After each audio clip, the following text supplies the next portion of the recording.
Welcome to Bala cars. இப்போ நீங்கள் பார்க்க போகிற கார் பார்த்தீங்கன்னா ஃபைட்டில் ஃபுண்டோ அப்படிங்கிற காரை பற்றி தான் பார்க்க போகிறோம். வாங்க வீடியோக்குள்ளே பார்க்கலாம். இந்த கார் பார்த்தீங்கன்னா ஃபைட் ஃபுண்டோ மாடல் பார்த்தீங்கன்னா 2010 மாடல்.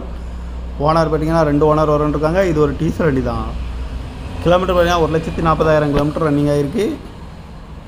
காரோட ப்ரைஸ் என்ன சொல்கிறாங்கன்னா 1,85,000 சொல்கிறாங்க. ரேட் குறைக்கணும்னு சொல்லியிருக்காங்க. குறைச்சி பேசி இந்த காரை பைப்பிங்கான்னு சொல்லியிருக்காங்க. இந்த கார் பார்க்க வேண்டாங்கன்னு வந்துட்டிங்கன்னா பவானிங்கிற இடத்துல தான் இந்த கார் பார்க்க முடியும்.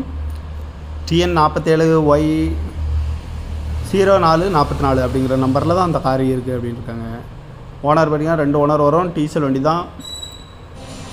கிலோமீட்டர் 140 ஓடி இருக்குன்னு இருக்காங்க. அந்த காரோட ப்ரைஸ் என்ன சொல்கிறாங்கன்னா 1,85,000 சொல்கிறாங்க. ரேட்டு குறைக்கணும்னு சொல்லியிருக்காங்க. குறைச்சி பேசி இந்த காரை பைப்பிங்கான்னு சொல்லியிருக்காங்க. இந்த மாதிரி கார் வீடியோக்கெலாம் பாலா கார் சேனலை சப்ஸ்கிரைப் பண்ணிச்சுக்கோங்க. தேங்க்யூ ஃபார் வாட்சிங்.